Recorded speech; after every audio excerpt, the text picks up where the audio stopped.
Boa noite. Iniciamos mais uma edição do programa Quinta com Saúde e Democracia. Esse programa tem o patrocínio da Associação Brasileira de Médicas e Médicos pela Democracia. O programa vai lá sempre às quintas-feiras, no horário das 18 horas até às 19 horas. Eu quero que o senhor, a senhora comente aí, mande uma mensagem, comente como é que o som está chegando, como é que a imagem está chegando. Comente, compartilhe, olha, tenho compartilhar, vamos compartilhar esse programa e também perguntas para os nossos entrevistados de hoje. Vocês já estão vendo aí, são pessoas extremamente conhecidas no estado do Ceará, o doutor Jurandir Frutuoso, ex-secretário da Saúde do Estado, secretário executivo do CONAS, o doutor Henrique Javi também, ex-secretário da Saúde do Estado, ex-presidente do ISGH, professor também universitário, e o doutor Manuel Fonseca, que eu passo a bola agora. Fonseca, tudo bem? Tudo bem, Arruda. Boa noite, Jurandir, boa noite, Javi. Boa noite. O primeiro desafio que eu coloco para os dois, nós estamos aqui com 3 ex-secretários de Saúde do Estado, é o que seria da população brasileira se não houvesse o SUS. Esse é um debate agora que acho que é fundamental. Quer dizer, houve uma corrida extraordinária dos prefeitos e governadores para ampliar a possibilidade de atendimento do SUS. O que seria da população se não houvesse o SUS? Qual é a importância do SUS nessa pandemia? Vamos começar, então, com o doutor Jurandir Frutuoso, depois do Henrique Javi, ele responde a mesma pergunta. Diga aí, doutor Jurandir, prazer estar com você aqui no nosso programa. Boa noite, secretário Arruda, boa noite, secretário Javi, boa noite, secretário Fonseca, que também, por muito tempo, foi secretário municipal. Nós temos aqui uma mesa para ex-gestores e que, com certeza, tem uma história para contar ao longo desses anos todos que a gente faz esse Sistema Único de Saúde. Eu respondo essa pergunta de uma maneira muito clara, Fonseca, dizendo o seguinte: nenhum país que pense ser forte economicamente pode dispensar um sistema de saúde robusto. Agora ficou provado. O povo brasileiro, as autoridades, na grande maioria, nunca tiveram o cuidado de dar ao sistema a importância que ele tem e as condições para ele ser desenvolvido para cumprir os preceitos que estão na Constituição Federal de 1988. A gente proclamava, chamava e dizia que a estrutura que estava montada até aqui, ela dava uma belíssima resposta para as condições que tinha. De repente, o mundo muda. O mundo tinha 2 pandemias por século, passou a ter 2 pandemias por década. E o sistema, que vinha lutando fortemente para poder atender a população, ele foi pego na sua insuficiência e expandido rapidamente para dar resposta à pandemia que acelerou rapidamente e que cresceu de maneira brutal nos meses de março, abril e maio. Conclusão: o que nós temos hoje é um SUS dentro do outro. Eu vou dar um dado aqui que é muito forte. Por exemplo, os gestores estaduais e os gestores municipais, nem sempre valorizados, é bom que se diga, eu estou colocando isso por eles que estão na ativa, fizeram em 3 meses quase 10 mil leitos de UTI. A prova disso é que o Ministério da Saúde já credenciou até hoje quase 8.600 leitos desses 10 mil que foram feitos. Então, é a prova que eles existem. Isso foi feito com recurso forte dos estados e dos municípios. Se você pergunta quantos desses 9 mil e tantos leitos que foram feitos, quase 10 mil leitos foram feitos no Brasil, eu vou te dizer que apenas 480 foram leitos feitos com recurso do governo federal, colocando na ponta. Portanto, para terminar, para concluir, um sistema que é muito bem estruturado, que oferece uma assistência ao país como um todo, se não for o SUS, que tem uma rede nos 5.700 municípios, coordenada pelos 27 estados, o desastre que hoje está presente, ele seria em proporções muito maiores. O que eu espero é que, ao sairmos dessa pandemia, a população se alie aos gestores estaduais, municipais e federais, possam atrair dos governantes o apoio necessário para a expansão que ele teve ser mantida e possa colher da população o apoio popular tão necessário para as lutas que são travadas dentro do Congresso Nacional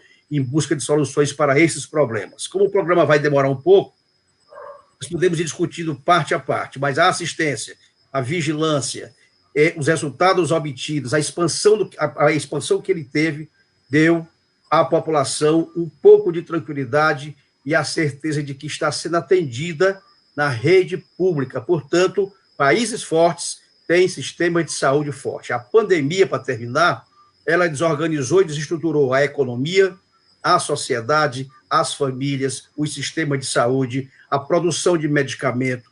Ela desestruturou tudo. E mesmo assim, a gente foi capaz de, até aqui, conseguir dar uma resposta regular à necessidade do povo brasileiro. Isso é o que eu penso do sistema público de saúde. Tem que ser fortalecido, finalmente agora reconhecido pelo povo brasileiro como a saída para a pandemia e o suporte para que a gente pudesse dar essa resposta até aqui que está posta. Este é o programa Quinta com Saúde e Democracia, um programa da Associação Brasileira de Médicas e Médicos pela Democracia. Quero saudar aqui a Regina Machado, que já entrou aqui na nossa live, Iracema Fonseca, dando boa noite, Fernando Cupertino também, excelente live, obrigado. Tem mais aqui, André está dizendo boa noite, Ana Cecília Saboia, ótimos esclarecimentos, e Ana Cecília também dando boa noite. Então, Henrique, já vi aí a mesma pergunta do doutor Fonseca, o que é que o senhor tem a dizer a respeito do sistema único de saúde nesse momento tão difícil que nós vivemos aqui no nosso país? Não, primeiro eu tenho que fazer uma saudação especial aqui, porque está bem acompanhado, já é um privilégio, e está otimamente acompanhado aqui nesse momento aqui por 3 pessoas assim que eu respeito, e tenho certeza que o Ceará devota uma gratidão enorme a estar aqui com o doutor Manuel Fonseca, doutor Arruda Bastos, doutor Jurandir Frutuoso. Sim, são pessoas que ajudaram a consolidar e já fazem parte dessa resposta. Sem dúvida nenhuma, doutor Fonseca, a gente tem aí para o SUS talvez um momento de supervisibilidade que muitas pessoas que nem talvez tivessem tanta credibilidade pelo sistema passaram a entender e a compreender melhor o que significa, quais são os valores de um sistema desse. Essa dimensão de conseguir em pouquíssimo tempo dar uma resposta num país continental para algo que não tem precedente. O mundo não estava preparado para isso e o SUS brasileiro foi capaz de realmente ter uma resposta muito surpreendente até, levando em consideração os processos burocráticos, as dificuldades todas e as próprias barreiras intelectuais de compreensão do sistema, me mostra que sem o sistema de saúde que nós temos hoje aqui no Brasil, a gente não teria uma situação desastrosa, seria calamitosa a condição que tem. E é fácil observar, é muito fácil observar, porque a gente percebe a capilaridade que o sistema, porque é um destaque importante de se imaginar. Desde as grandes capitais, que de repente essa resposta parecia simples e rápida, a gente conseguiu chegar nos recônditos de todo o país. Você vê que de norte a sul, todo um sistema foi acionado e conseguiu dar a resposta. E poderia ser melhor. Isso todos nós sabemos que o grande problema, talvez, que o Brasil enfrentou em termos disso, foi, infelizmente, não ter tido a coordenação central, e aqui eu já faço uma crítica, do próprio Ministério da Saúde, porque se não fosse a fortaleza da descentralização, que muito bem colocada na Constituição de 88 para o sistema, hoje, talvez ele não tivesse se mantido tão coeso se não fosse essa capilaridade formada aí por estados e municípios, porque há, sim, uma ausência e a resposta poderia ter sido muito melhor, muito mais otimizada, se tivesse tido uma compreensão do governo central, do Ministério da Saúde, em dar mais apoio a secretários municípios. Mas o SUS mostrou para muitos brasileiros que o desconheciam o seu valor nesse momento. Pena que no momento desse, tantos outros valores, tantas outras histórias importantes nós temos. Eu lembro que agora, no momento recente, o Ceará passou por 3 processos de epidemia, 3 anos consecutivos, que nós tivemos o sarampo em 2015, nós tivemos a chegada da Zika em 2016 e a chikungunya em 2017. E todos esses momentos nós passamos por essas situações, e isso aqui dando exemplo local do Ceará, mas mostrando que o sistema, ele é articulado, ele é preparado, ele está atento a essas situações. O problema é que a pandemia toma, e a gravidade dessa pandemia é que ela toma justamente isso, ela colapsa os sistemas sanitários, independente da sua dimensão e da sua organização. Mas o sistema conseguiu se manter rígido e forte, apesar das dificuldades que foram colocadas aí, que eu já citei para vocês. Inicialmente são essas... E vamos já conversar a respeito disso, doutor Henrique Javi, doutor Jurandir Futroso, doutor Manuel Fonseca. Bom, quero dizer aqui a doutora Núbia, entrando, professora Núbia, Iracema também, aqui dizendo que o SUS é uma conquista do povo brasileiro. Esse é o programa Quinta com Saúde e Democracia, que está sendo aí divulgado pela Associação Brasileira de Médicas e Médicos pela Democracia. Doutor Manuel Fonseca, deixa eu dar aqui os últimos números do Ceará. Os números de agora, né? Daqui a pouco vai ter um outro boletim atualizado, mas nós estamos aqui no Ceará com 73.879 casos confirmados, 4.663 óbitos. E aí, dando esses dados, doutor Fonseca, eu vou passar a minha pergunta para o doutor Jurandir. Doutor Jurandir, e essa dificuldade desses números? Eu sei que o CONAS fez um trabalho grande, o CONAS está divulgando, inclusive, os números, um consórcio de empresas de comunicação também, a Câmara Federal também queria lançar uma página para isso. Como é que anda isso e qual o seu pensamento com relação a essa dificuldade que nunca existiu? E como o doutor Henrique Javi falou, nós temos também que lembrar a pandemia do H1N1 aqui no Brasil, no mundo, né? Eu era secretário na época, o doutor Fonseca comandou esse processo aqui no Ceará, e nós conseguimos, com muita articulação com o governo federal e com os municípios, superar aquela dificuldade.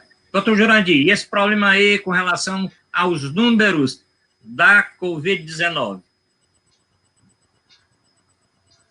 Tem que abrir o microfone, Jurandir. Desculpa. Planejamento só pode ser feito com informação. E informação correta para poder você fazer o uso delas e planejar de maneira eficiente aquilo que você quer atingir como objetivo. Teve esse contratempo no Ministério da Saúde, que, de repente, os números não foram mais divulgados como eram anteriormente, e isso causou um incômodo muito grande na população, nos cientistas, nos gestores, porque quem trabalha sem a informação trabalha como se for um cego. Você não sabe, você vai tentar fazer com tentativa e erro, e a ciência não pode ser usada para fazer predição com base estatística correta.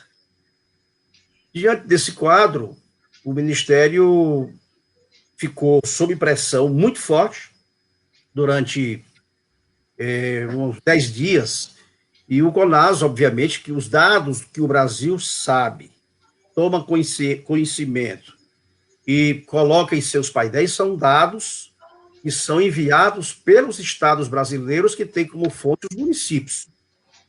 Portanto, os dados são públicos. Se os dados são públicos, eles não podem sofrer nenhum tipo de tortura e não podem ser sonegados à população, que é a dona da informação, porque os dados são públicos. Para superar essa dificuldade, nós criamos no CONAS, do sábado para o domingo, um painel. Esse painel, graças a Deus, ele ficou muito bom, na minha avaliação, sou suspeito para dizer, mas não sou eu que estou dizendo, são as pessoas que estão vendo que estão dizendo isso, inclusive com várias comunicações internacionais, que acabou de entrar no ar agora às 18 horas. Ele entra no ar 18 horas cravado. Ele está dando aqui agora, casos confirmados, 802.828. No último período, que é de 16 a 16 horas, que a gente pega, que é a última hora que a gente consegue captar para consolidar. 30.402 casos no último período. Óbitos confirmados, 40.920, ultrapassando uma barreira grave. Você até vê qual é o número hoje da Inglaterra. A gente estava por um limite para ultrapassar a Inglaterra. 40.920.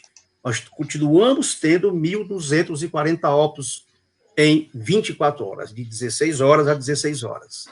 1.240 óbitos. A nossa taxa de letalidade deu 5,1%, a de mortalidade 19,5% e a de incidência de 382. Portanto, são números bastante expressivos e precisa ter um cuidado muito forte para que isso comece a ter uma redução. O Ceará aparece aqui, nesse boletim de 18 horas, 73.879 casos e 4.663 óbitos e uma incidência de 6,3. Tudo isso colocado, Arruda, precisa ter muita atenção, porque o Norte e o Nordeste estão ainda numa situação bastante grave, embora já tenha alguma tendência de queda, mas a epidemia começa a chegar muito fortemente na região centro-oeste. Tocantins, Mato Grosso, Tocantins é norte, mas Mato Grosso do Sul e Goiás começam a sofrer fortemente com o aumento da pandemia. E isso nos leva a crer que o Sul, que o inverno começa também agora, Sul, Rio Grande do Sul, Santa Catarina e Paraná já estão também com a tendência muito forte de alta. Portanto, ela vai se sustentar ainda por uns meses e nós vamos ter problemas graves. Portanto, a informação é a base e a sustentação do planejamento que nós teremos que usar. O Ministério da Saúde, para terminar, voltou a fazer esse lançamento desses dados iguais. Tanto o Ministério quanto o CONAS pegam os dados da mesma hora enviados pelos estados, ou seja, os estados enviam precisamente às 16 horas os dados para o Ministério e para o CONAS, os dados estão coincidindo, e isso é bom, sinal de que o serviço está sendo mantido e que a gente vai ter aí uma informação séria e assim terá daqui para frente até que a gente consiga contornar esse problemático que o Brasil está metido e o mundo também. Esse é o programa da Associação Brasileira de Médicos e Médicos pela Democracia, quinta com democracia. Doutor Manuel Fonseca, antes do doutor Henrique falar, Henrique já viu o que é que o senhor acha disso aí. Saudando primeiro aqui a Terezinha Braga, ainda é muito preocupante aqui no Nordeste também. Elisa Barroso está dando boa noite. E os nossos internautas podem comentar, perguntar, curtir e compartilhar o programa, doutor Fonseca. O que a gente, complementando o que o Jurandir disse, quer dizer, a questão da informação é fundamental para qualquer atividade de planejamento. O governo central deveria ser o mais preocupado com isso, se ele estivesse realmente preocupado com a pandemia. Porque você tem que saber as três respostas da epidemiologia, que é tempo, lugar e pessoa. Aonde é que está ocorrendo, com que pessoas, em que lugar, em que tempo. Só assim nós podemos planejar. Houve já um precedente grave, Jurandir é mais novo, o Arruda talvez lembre, que foi no governo militar tentar esconder uma epidemia de meningite em São Paulo. Meningite, exato. Que começou a afetar, inclusive, a classe média e pessoas da classe alta, que eles resolveram divulgar os dados, porque só assim as pessoas podem se proteger. Então, se você sabe, por exemplo, agora, que a epidemia está se expandindo para o interior, as pessoas do interior têm que ter mais cuidado. Então, a informação é fundamental para o planejamento, para a proteção da população, para que as pessoas se cuidem mais. Então, realmente foi catastrófica essa decisão do Ministério de simplesmente tirar os dados ou cortar parte dos dados, para divulgar o que ele bem entende. Isso não pode. As informações não são do governo, são informações do Estado, da população brasileira. Então, um governo qualquer não pode sonegar informações, particularmente sobre a situação de saúde da população. Então, já vi, eu pergunto, essa tentativa de maquiar os dados, isso pode prejudicar o planejamento a nível de cada Estado?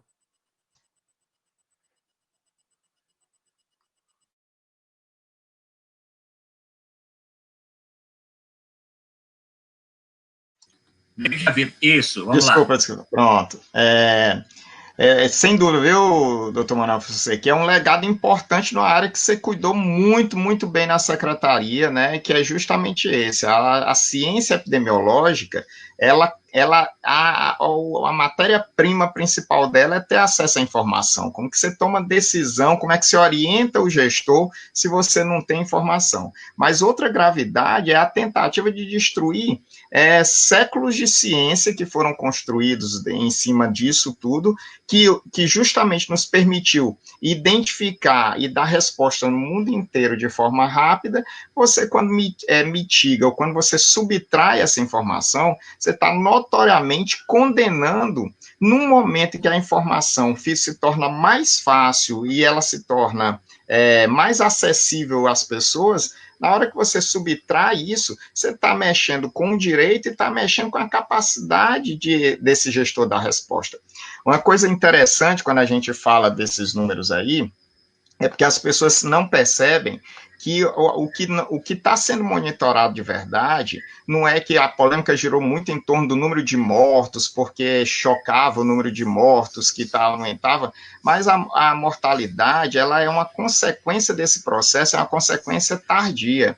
O que os números mais importantes, quando a gente vai visualizando, e aí você frisou muito bem, é saber onde a ocorrência, onde é que estão ocorrendo os principais casos, para que as medidas de bloqueio, as medidas de controle possam ser efetivadas. Ou seja, é justamente na identificação onde está o grande ferramental do gestor, é onde dá ainda para se aplicar alguma coisa, para se reduzir o efeito sobre o sistema.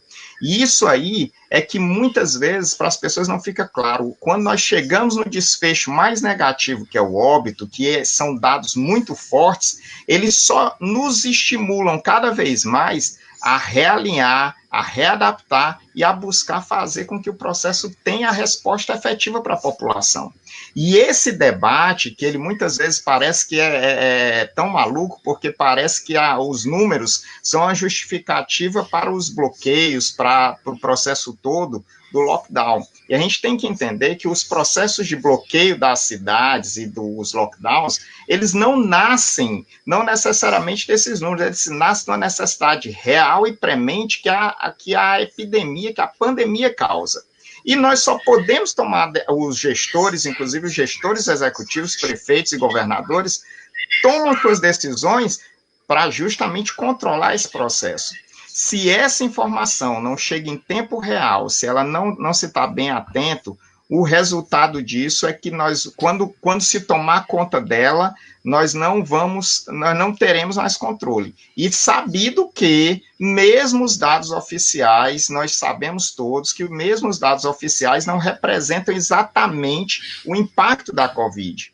A gente ainda tem uma série de dados acessórios que eles não são trabalhados ainda, que demonstram claramente que algo muito diferente acontece no Brasil, no caso agora, na nossa realidade brasileira, e essa migração é justamente a hora que a informação é mais necessária. Se nós temos ocorrências acontecendo no Nordeste e ela começa a descer para o Centro-Oeste, é óbvio que se alguém não acompanhar esses números, ela vai se disseminar pelo Brasil todo, como aconteceu, obviamente, na fase inicial do processo. Então, é absurdo e é fundamental que a gente mantenha essa atenção e compreendamos esses números. É importante que os epidemiologistas, os cientistas, os secretários ajudem a população a entender esse número também. Ele não é para causar pânico, ele é justamente o contrário, é a ferramenta de trabalho que permite o sucesso de vários países aí nesse processo de pandemia foi justamente por saber trabalhar bem os números que eram apresentados por seus gestores. Estamos aqui no programa Quinta com Saúde e Democracia, um programa especial com 2 ex-secretários de saúde do Estado do Ceará. Dr. Jurandir Frutuoso foi secretário de governo da saúde quando o governador era o Dr. Lúcio Alcântara e o Dr. Henrique Javier, que foi secretário da Saúde, agora no primeira gestão do governador Camilo Santana. Deixa eu falar aqui a Isabel Cristina. Tem uma correção, Arruda. Pois não, Jurandir? São 3 secretários de saúde do Estado, você também, né? Sim, tá certo. Eu fui secretário durante a gestão do governador Cid Gomes. O doutor Manuel Fonseca foi secretário de várias cidades, principalmente da minha querida Beberibe, não é isso, Fonseca? E vamos já falar sobre isso aí também. Foi secretário de Fortaleza, rapaz. Beberibe, Fortaleza, nossa capital. Bom, Isabel Cristina está dizendo, afinal, como está a curva aqui no Ceará? Vamos já perguntar. Gabriel está dizendo aqui, doutor Arruda, doutor Jurandir, doutor Henrique, está dando todo mundo aqui, doutor Fonseca, satisfação em assisti-los. André está dizendo exatamente, se não tivéssemos as estatísticas, não teríamos como planejar. Esse programa está cada vez mais interessante, por isso que a audiência está aumentando, viu? A audiência aqui ao vivo está aumentando, compartilhem, curtam e assistam depois também no YouTube, para o mundo todo. Rogena Brasil, um abraço aqui na Rogena, dizendo que maquiadados, fato terrível, como superar os obstáculos impostos por esse governo irresponsável. A Núbia quer saber, fala-se muito na periferia, mas aqui na beira-mar ninguém está cumprindo isolamento, está todo mundo andando sem máscara e fazendo caminhada na praia. Terezinha Braga, este é o grande problema, o Ministério sem ministro, sem coordenação nacional, e o pior, gerando insegurança e descrédito.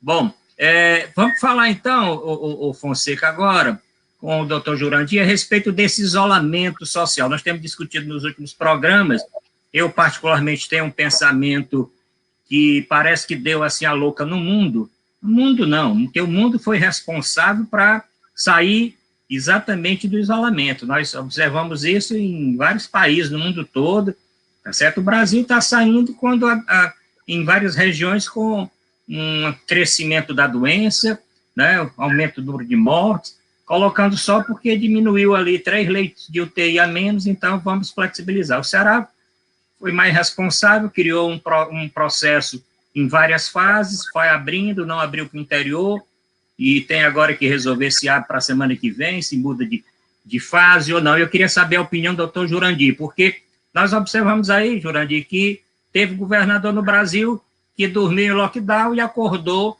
com um jogo de futebol na praia e shopping aberto, templos e igreja. O que é que você acha dessa flexibilização? Para uma doença que não tem vacina e não tem ainda um protocolo de tratamento definido, a única opção que o mundo tinha, eu vou usar no passado, para combater ou para evitar uma expansão dessa pandemia era exatamente o distanciamento social. Vários países fizeram na hora certa. Tem um estudo, Fonseca, você que gosta de ler muito, o Henrique também, o Arruda, tem um estudo do Dr. André Médici, esse estudo tem um mês, mais ou menos. Ele compara 32, 33 países onde as pessoas começaram a fechar na primeira semana de detecção do primeiro caso, com 15 dias e com 21 dias. E são mais ou menos esses 30 e poucos países.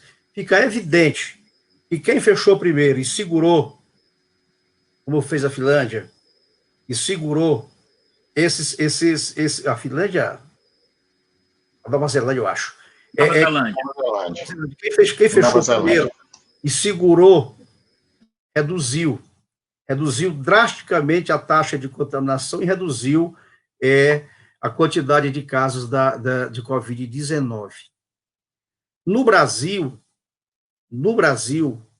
ficou um movimento sanfonado.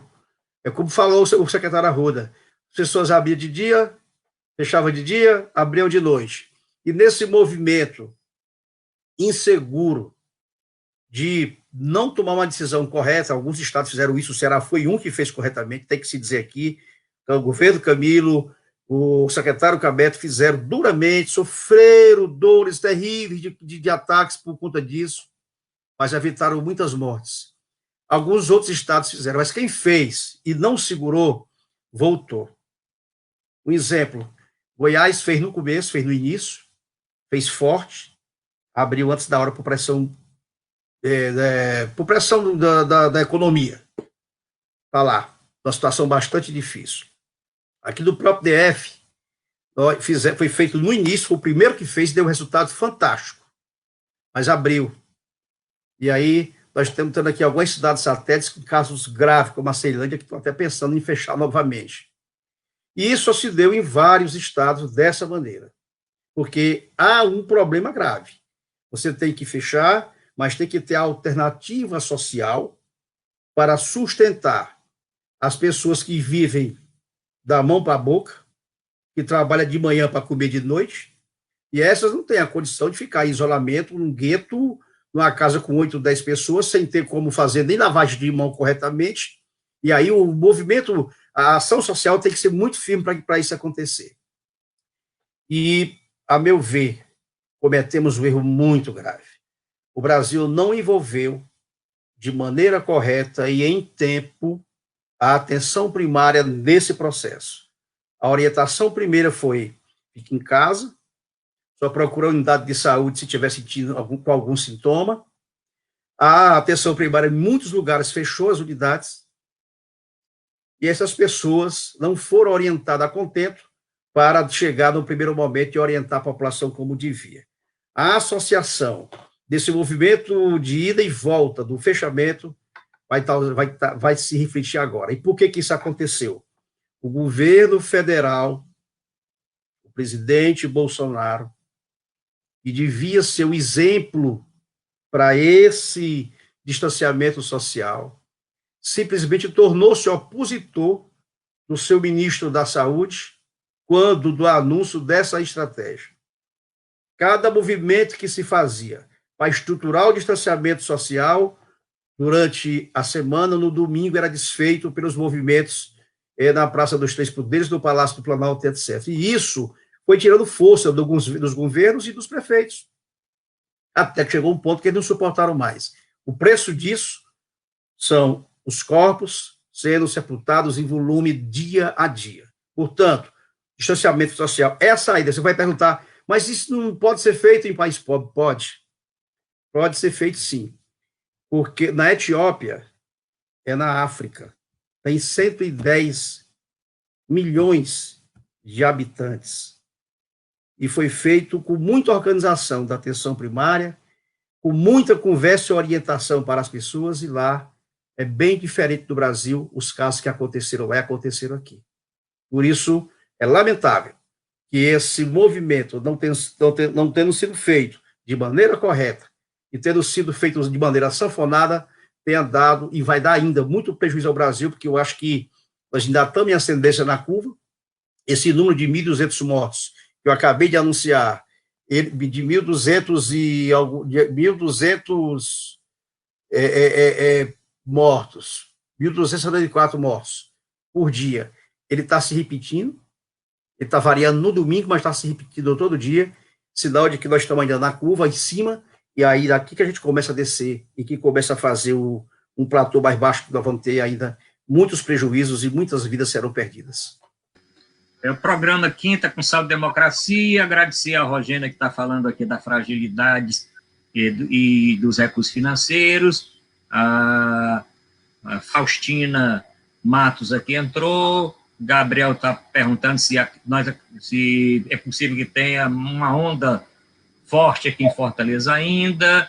E a Silvia Wolfim está parabenizando. Doutor Fonseca, antes do secretário Henrique já viu, e nesse tema específico do isolamento social. Tem que abrir o microfone, Fonseca.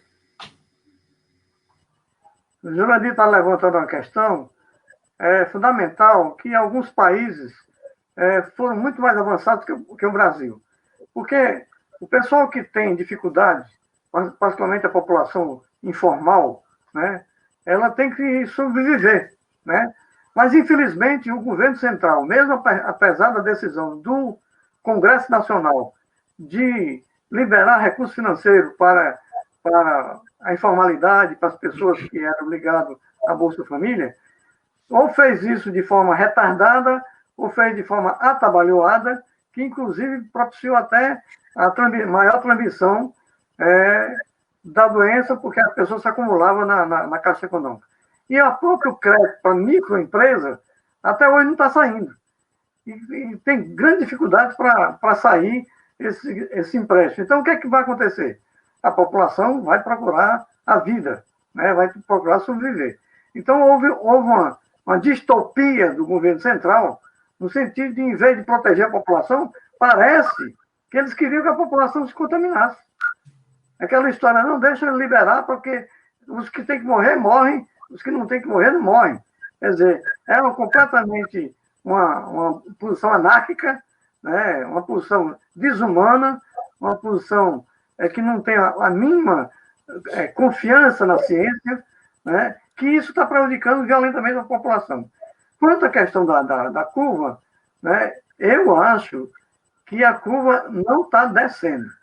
O que pode estar acontecendo é que Fortaleza tem diminuído o número de casos, que ninguém sabe nem se vai voltar, porque agora está liberando tudo, porque quando diz está liberado, a população tem uma tendência, como não foi educada para se controlar, vai para a rua, né? Mas está indo para o interior.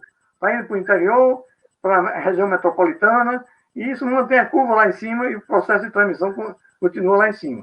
Agora, nós devemos ter muito cuidado. A gente disse, Arruda, aos médicos pela democracia, que qualquer que seja a decisão agora, e o Jurandir se alertou bastante, nós temos que tomar os cuidados. Lavar frequentemente as mãos, usar máscara, só sair quando puder sair, quando for necessário sair, né? Se proteger, porque não tem vacina. Como não tem vacina, o vírus está aí na comunidade e vai começar a transmitir. Então, a preocupação, viu, Henrique, é no sentido de que a gente tenha um cuidado especial na questão da proteção da população e do certa quarentena para quem pode fazer mais a quarentena. Quanto mais se fizer o resguardo da população nas suas casas, é fundamental porque você quebra a cadeia de transmissão. Se você quebra a cadeia de transmissão, a tendência é diminuir o número de casos e vai diminuir a quantidade de pessoas que vão para a UTI, que vão precisar de respiradores, né, que vão precisar de uma assistência terciária mais sofisticada. Bom, vamos escutar o doutor Henrique Javier, mas eu quero saudar aqui a Alcinete, a nossa colega, que está dizendo que foi colega de turma do doutor Jurandir, grande defensor, incansável do SUS, está parabenizando aqui a Arruda, Manuel Fonseca, Henrique Javier, excelente discussão, a nossa querida Fátima, lá da Regional de Baturité, dando boa noite, Dejanira Caracas também, Faustina Matos, podem encaminhar o seu comentário, comentem, curtem e compartilhem o programa, tanto agora como depois na página do Facebook, vai ficar o vídeo completo, como também na página do YouTube. Henrique Javier, e com relação ao isolamento, o que é que você podia completar aqui da nossa discussão? Professores, tem um fator aí que é muito importante da gente salientar, que esse processo pandêmico, ele provoca um paradoxo, né? Se você nada fizer e deixar que ele simplesmente, o contágio aconteça, você vai ter um lockdown por absoluto e grotesco adoecimento da população, porque se a doença é contagiosa e se você tem um efeito que vamos dizer assim, uma consequência no sistema sanitário para absorver os casos mais graves e que demandam uma medicina mais especializada, ou seja, não tem muito o que fazer. Se você afrouxar, você perde o controle e o adoecimento vai levar aos bloqueios naturalmente, irremediavelmente. O outro, que é mais inteligente, que é o que a ciência coloca para nós, é justamente esse. É que aquele gestor responsável, aquele que tem compreensão do processo, ele tende a organizar o bloqueio, tende a fazer com que esse processo se torne menos danoso.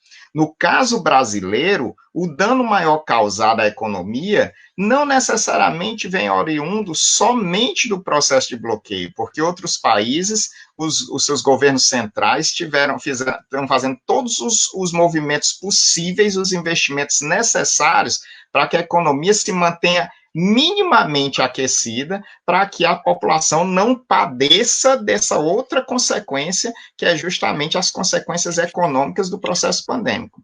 Mas é indubitável que não tem nem tanto que não tem precedente em nenhum país do mundo, em nenhuma localidade do mundo, qualquer outra forma de fazer isso que não seja através do uso ordenado do poder público responsável, fazendo com que esse processo tenha um controle, né? E, por outro lado, evitando que o contágio se torne descontrolado.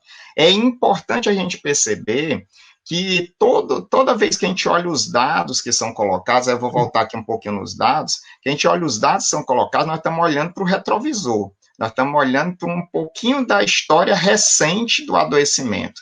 Então, nós nunca estamos olhando para o tempo presente. O tempo presente, ele, inclusive, nos confunde, porque, ao mesmo tempo que, nessa semana, nós estamos vendo os hospitais, talvez com um pouquinho mais de tranquilidade, que tem dois fatores importantes: o sistema cresceu muito para absorver mais pacientes, então, como o sistema está mais preparado, ele se organiza melhor, ele consegue dar uma resposta melhor.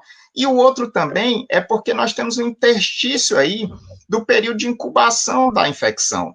Então, o que acaba acontecendo? Em alguns momentos, esse é o momento mais perigoso, você parece ter um pequeno conforto no sistema, mas, ao mesmo tempo, você ainda tem uma taxa de transmissão acontecendo com pessoas que não manifestaram sintomas ainda, mas estão transmitindo.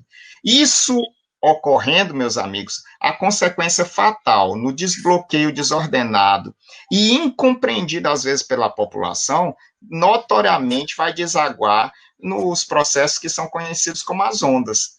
E, sobretudo, no Brasil, o risco aumenta, porque eu vou usar o Ceará como exemplo. Se nós estamos agora, se Fortaleza atingir um patamar que pareceu seu pico, né, o famoso pico, pareceu seu pico disso, mas agora as cidades do interior começaram a ter a crescente da sua onda, fatalmente, sem o interior ter a capacidade de atender todas as pessoas em cada cidade, vai provocar uma migração natural desses pacientes para Fortaleza e não tem jeito, vai transitar para Fortaleza de alguma forma uma nova circulação viral. Resultado disso tudo é que, nesse ciclo, se você transferir para o Brasil, a mesma coisa está acontecendo. Por não medidas efetivas do governo central em ajudar estados e municípios de forma muito mais próxima de coordenar esse processo, nós vamos ficar vendo o vírus viajar de região para região, fazendo esse movimento por conta das migrações naturais daqueles que estão abrindo de forma desordenada, quando esse processo deveria ter uma coordenação melhor. Sem imaginar que um gestor numa posição, como você tem a presidência da República, o Ministério da Saúde não está colaborando diretamente nisso, nas orientações gerais para o país e deixando cada um tomar sua decisão ao seu tempo, vai provocar o que nós já estamos vendo em São Paulo. Cidades que há poucos dias abriram suas portas de forma desordenada e foram recontaminadas, e o processo todo está acontecendo. Então, é importante a gente entender que a doença ela não acontece por decreto de governador e prefeito, não. A doença ela é uma realidade que está aí, e os decretos de governadores e prefeitos são os instrumentos que a sociedade tem para justamente diminuir as consequências dessa situação. E se nós tivéssemos junto a isso um governo central que estivesse mitigando os riscos econômicos, aí a gente estaria num patamar muito melhor para o conforto, principalmente dos mais necessitados no país. Bom, este é o programa da Associação Brasileira de Médicas e Médicos pela Democracia. Quero agradecer aqui a audiência de Janeira, dizendo que estamos juntos, o Gabriel dizendo que é perfeito. A Priscila está dizendo aqui: oi, Milena, estou aqui aprendendo. A Andréa está dizendo exatamente, a Manu Carneiro também está dando parabéns, e esse é o maior medo, um afrouxamento dessas medidas de isolamento. Faustina Matos, Isabel Cristina, e doutor Manuel Fonseca. Vamos aí, então, para outro tema. Nós estamos agora na reta final aí, o Jurandir. É o Jurandir? Olá, Jurandir. Se você me permite... Permito, sim, pode falar. Eu queria só fazer um complemento à fala do secretário Henrique, é que, além de termos segunda onda, quando acontece a abertura, o que assusta, nós não estamos falando disso, é a terceira onda. E o que é a terceira onda? A terceira onda é exatamente o acúmulo de pacientes com doenças crônicas que não estão procurando as unidades de saúde, e esses pacientes estão descompensando em casa. Diabéticos, hipertensos, pacientes oncológicos que estão retardando o diagnóstico ou interromperam o tratamento, e essa terceira onda está provocando mortes de maneira muito forte em muitos estados do Brasil. Se eu olhar para a estatística, há um aumento de mortalidade em pacientes no domicílio. E essa terceira onda, quando a epidemia der um pouco mais de trégua, esses pacientes terão que voltar para os consultórios, para as unidades básicas de saúde, e voltarão descompensados. Renais crônicos, sabe? Isso vai ser preciso uma organização muito forte, que nós estamos chamando de fase de retomada. A retomada da pandemia arrefecendo para a normalidade do sistema, vai ser preciso um movimento muito forte para organizar a atenção primária. Para isso, os estados, através do CONASO, os municípios pelo CONASEMS, lançaram um boletim, lançaram um manual, um guia de integração da atenção primária com a atenção especializada, para que se haja, a partir de agora, para que se busque esse paciente, para que se evite que essa terceira onda seja tão grave quanto está sendo a pandemia. A quantidade de pacientes prejudicadas e que podem ir a óbito por conta da desassistência que aconteceu por fuga, por medo de ir para a unidade, e ele deixou de ir, essa terceira onda pode ser tão grave quanto a pandemia. A gente chama atenção para isso, porque esse é o movimento que tem que ser feito agora, para ontem. Tentar buscar esses pacientes para ver se a gente consegue reduzir esse prejuízo que está dado de maneira muito forte. Nós temos 40 mil mortos, mas se tivesse teste, talvez fosse 80 mil mortos. Se o diagnóstico, não tendo teste, fosse feito por critério clínico e epidemiológico, o número seria muito maior. Portanto, eu queria chamar a minha atenção para isso, porque esse é um ponto-chave para a retomada do sistema em tempo breve, porque esses pacientes estão em casa, ficando sem ir à unidade, vão daqui a pouco descompensar de maneira muito forte, e vão, sim, a óbito, e vão chegar aí nas unidades de saúde em situação muito mais grave. Desculpa ter tomado esse interromper. Não, excelente colocação, e aqui no Ceará nós estamos tendo uma preocupação com relação à retomada das policlínicas regionais. As policlínicas regionais estão retomando aí o seu atendimento, porque as policlínicas regionais têm um papel importante no atendimento dos pacientes crônicos, os pacientes de várias especialidades. Então, Manuel Fonseca, vamos lá, doutor Fonseca. Só completando o raciocínio aí do Jurandir, eu acho, viu, Jurandir, que isso é um problema realmente grave, mas, de novo, eu acho que o SUS vai ser capaz de responder, tá? O SUS é o que tem uma das maiores capilaridades, inclusive da atenção básica, né? Se você tiver um mínimo de coordenação central e der suporte, inclusive, esse governo está acabando com tudo, até com as farmácias populares, né? Mas se der suporte, você conseguiria rapidamente retomar a questão da assistência às doenças crônicas, particularmente hipertensão, diabetes e outras doenças crônicas mais graves. Agora, eu queria levantar uma questão, Jurandir. Nós não somos especialistas nisso, é uma questão que eu vou colocar aqui para a gente pensar, é a questão da simbologia. Tá? A simbologia que foi usada nessa pandemia é muito preocupante, tá? Porque você tem um presidente da República que diz que é uma gripezinha, que depois diz que vai andar de jet ski, depois vai andar de cavalo, né? Vai dizer que ele é fortão, ele fez ginástica e aí não vai pegar. Quer dizer, pega em criança, deixa de usar máscara, né? É uma simbologia que eu não entendo, que eu chamo simbologia necrófila, que tem amor à morte, né? Quer dizer, você vê, hoje, no Rio de Janeiro, tinha um movimento do Rio, tem um nomezinho, que eles estavam colocando cruzes correspondente às pessoas mortas no Rio de Janeiro. E chegou um grupo de pessoas ligado à visão do Bolsonaro, começaram inclusive, a hostilizar, e um deles resolveu derrubar as cruzes.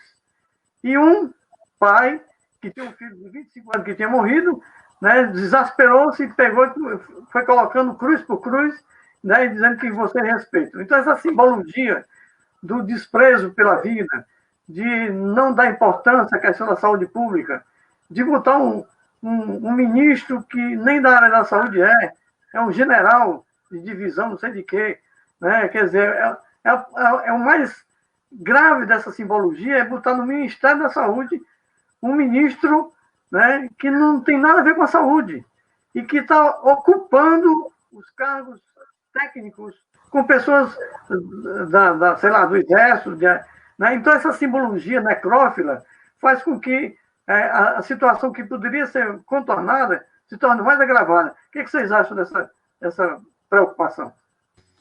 Bom, o Jurandir vai já responder, o Henrique já viu também, porque eu tenho aqui os nossos internautas, né? O Cinete voltou novamente, dizendo que está sendo muito proveitoso, a Manu Grangeiro está alertando exatamente o que o doutor Jurandir falou, Isabel Cristina está dizendo que essa é uma preocupação realmente real, Gabriel, Isabel, Ana Angélica Rocha, sem rede não pode ter enfrentamento, não só da Covid, como de outras doenças, a Luciana Barreto está dizendo que é isso mesmo, a Regina Brasil está voltando.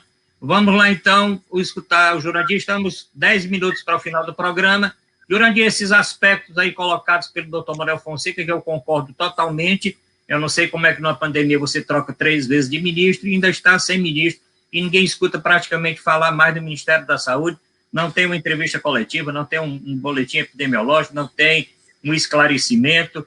Eu, inclusive, preparei aqui, eu sei que lá em Pedra Branca, você também está levando para Pedra Branca aqueles seus casacos de frio, tá certo? Que você foi ali esquiar na Suíça. Eu estou aqui, a Marcília aqui pegou, tirou tudo que é de casaco aqui, e eu estou guardando, porque daqui a pouco eu vou passear, em Baturité. Em Baturité, durante o dia, faz calor também, mas eu vou lá para Sobral, com esses casacos, depois que a pandemia passar. Diga aí, doutor Jurandir. Bom, secretário, como nós só temos 10 minutos, eu vou dividir meu tempo com o secretário Henrique Javi, e eu vou já fazer a resposta em cima dos encaminhamentos finais. Pode ser? Pode ser, sim. O Fonseca coloca uma questão muito forte. O Brasil, Fonseca, desculpa dizer isso, o Brasil nunca teve saúde como prioridade do ponto de vista do financiamento.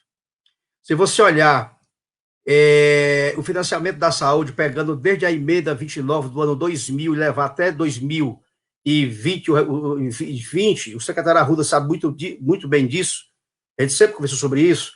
Você tem o governo federal gastando em torno de 1,7% do PIB, a soma de federal com estadual e municipal dá 3,6% do PIB, todo o sistema de saúde pública do mundo, que é universal, ele gasta em torno de 7% do PIB com saúde pública. Aqui no Brasil, você pega 9% do PIB e diz, é muito dinheiro. Mas quando eu faço, quando eu separo desses 9%, o que é público e o que é privado, nós temos apenas 3,8% de recurso público, o resto é recurso privado. Ora, como é que eu chamo de sistema público, universal e gratuito? Um sistema que mais da metade do seu financiamento é com dinheiro particular, é dinheiro de privado. Aí tem uma incoerência. É para essa incoerência que o povo brasileiro tem que acordar. Só se tem sistema público universal com qualidade se houver investimento. Sem isso, não há investimento. Isso é uma coisa que até me irrita profundamente, essa história. Porque é um sistema que responde exclusivamente para 75% do povo brasileiro, mas atende na urgência e emergência, no câncer, no transplante e no medicamento de alto custo, ele atende também o privado. E isso ninguém escuta, e isso ninguém fala. Essa questão de não ser prioridade leva a esse tipo de coisa. Você ter 3 ministros da saúde em um ano é um absurdo. Já mudaram 16 vezes os secretários de Estado que assumiram há 1 ano e meio. Se você olhar para o município, é a mesma coisa. Saúde virou moeda de troca. Não é mais algo que você incorpora como a obrigação da democracia e do direito das pessoas. Isso tem que ser resolvido. Faltando 2 minutos para terminar, eu vou dizer o seguinte: o que é que tem que ser feito? Nós temos que repensar rapidamente o novo Pacto Federativo. Não dá para o governo federal jogar a cangalha em cima de estado e município e ficar olhando de longe o que vai acontecer quando 98,2% dos leitos de média e alta complexidade desse país são leitos estaduais e municipais. No entanto, se você vai olhar para o dinheiro, mais da metade do pagamento desses leitos é com recurso estadual. 32,6% apenas é recurso federal. Então, quem é o dono do leito é o Estado, o dono da despesa também é o Estado, e ele precisa ser ajudado. O Pacto Federativo tem que ser discutido. A gestão tripartite tem que ser fortalecida. E nós temos que começar a pensar no fortalecimento das regiões de saúde, porque o SUS de base municipal esgotou, cara. Os municípios estão botando 21 bilhões a mais do que é a sua obrigação para manter o sistema. E a resolutividade só vai se dar se for na região de saúde, porque é ali que deve se dar a integralidade. Um terceiro ponto que eu preciso colocar aqui de maneira muito clara é que nós temos que aprender a partir dos erros. Não dá para enfrentar uma pandemia desse porte sem um comando central. É um absurdo. Tem que ter um comando central que unifique as estratégias. O Brasil, essa vez, não fez isso. Não tem uma propaganda sobre Covid na televisão, como tinha antigamente para sarampo, para poliomielite, para H1N1, para Zika. Não tem uma propaganda. Isso se chama de desresponsabilização do governo federal no comando da pandemia. Esse é um terceiro ponto. E o quarto, para terminar, que tem outros aqui que eu queria colocar, nós temos que pensar na formação das forças de trabalho, que está sacrificada, nem ser preparada para o que está acontecendo aqui. 900 mil trabalhadores envolvidos em Covid, todos, grande parte, no começo, muito desprotegida, adoecendo e morrendo, e a formação tem que se voltar para o que é público. Porque se quem forma é o público, o sistema é público, tem que formar para o que nós queremos, não para o que os outros querem. Esse é outro ponto que tem que se colocar o dedo, se a gente não quiser, daqui a pouco tempo, estar passando por outra pandemia e formando pessoas nas carreiras para poder dar conta da demanda que está posta. Por fim, a medicina de dados. Está aprovada. Medicina de dados, telemedicina, telesaúde, tem que entrar no sistema de vez. Ela está muito forte agora e ela não pode mais sair. Sabemos que temos muitas pessoas contra, mas os contras vão ter que entender que a prioridade é o país, não a vontade deles. Então, esses pontos que eu coloquei são pontos que eu estou provocando, que são pontos que têm que ser colocados na retomada, já, da discussão da pandemia. Não podemos ficar atolados dos dados das mortes, porque são muito graves. E nós temos que pensar como fazer para frente para que isso não aconteça mais. Eu acho que eu queria agradecer esse espaço ao secretário Arruda Bastos, ao secretário Fonseca, que nunca mais mandou um livrinho para mim da autoria dele, estou aqui cobrando no ar, né? Inclusive com a poesia sobre parto humanizado, e meu amigo Henrique Javi, eu tenho o prazer de receber os dois na minha casa quando eu vim a Brasília, para a gente poder apurar um pouco das nossas angústias e dizer que quando vier aqui a casa está aberta, o coração está aberto, a Zélia está esperando por vocês, e a você, Fonseca, a gente se encontra de novo lá em Valadeira, em Cuba, daqui a uns dias. Isso, muito bem, o convite aceito. Doutor Henrique Javi, vamos lá, a sua fala, estamos chegando realmente no final, mas nós podemos estourar um pouquinho, porque o programa está muito bom. E Henrique, o que você acha, Henrique? Vamos lá. Olha, eu vou fazer aqui eu acho que é quase um desabafo também, porque no meio disso tudo, todo esse processo, quem está dentro do sistema de saúde do Brasil, né, vocês que aí são construtores primários aí dessa ideia aí do sistema, poucas pessoas compreendem exatamente, talvez compreendam exatamente o que é essa angústia provocada de você gerenciar um sistema gigantesco, extremamente capilarizado, né, que vai para mais de 5 mil municípios e que as pessoas não percebem o usufruto. Esses dias eu fui dar uma aula, aí eu perguntei no início da aula para os alunos se eles já tinham usado o SUS, 2/3 da turma disseram que nunca haviam usado o SUS, né? Ao final da aula, todos tiveram que reconhecer que utilizavam o SUS, mas não sabiam que utilizavam o SUS. Então, é um grande problema que nós temos, que inclusive aqui eu destaco o papel importante das secretarias de vigilância, do papel da vigilância epidemiológica, essa questão que a maioria dos brasileiros desconhece o trabalho que é feito pelo Sistema Único de Saúde para todos os brasileiros, para nos proteger de situações que são monitoradas constantemente, para tentar justamente evitar que situações como essa da pandemia possam acontecer, um trabalho efetivo e que também não é reconhecido. E aí, esse debate do financiamento, que todo mundo, agora ficou mais claro para todo mundo, que pelo menos o brasileiro hoje tem noção de quanto é caro para poder fazer um hospital, quanto é caro para poder você fazer medicina especializada, e como é importante manter esses serviços. Mas, por outro lado, também, aí temos que puxar aqui fortemente a compreensão das ações de promoção e prevenção, que desde 1978 já é discutido no mundo todo, que é o melhor caminho para todos nós, que deu origem a todo o processo de fortalecimento da atenção primária, e a gente precisa deixar claro e deixar patente de que não tem como fazer política de promoção e prevenção sem envolvimento. Aí o desabafo vem aí. Como é que nós podemos querer que a população abrace essa causa da proteção, da prevenção da transmissão de uma doença miserável como essa, se a liderança principal do país parece debochar desse processo todo, parece descaracterizar completamente o que a ciência, o que o mundo inteiro já vivenciou, ou seja, não tem eco em ponto algum, mas, infelizmente, motiva a atos contrários aos indicados pela boa ciência. E isso tudo é muito temeroso, porque no cerne disso nós estamos vendo o processo da pandemia, que já é cruel por si só, a atitude como essa. Mas nós temos que zelar pelo Brasil.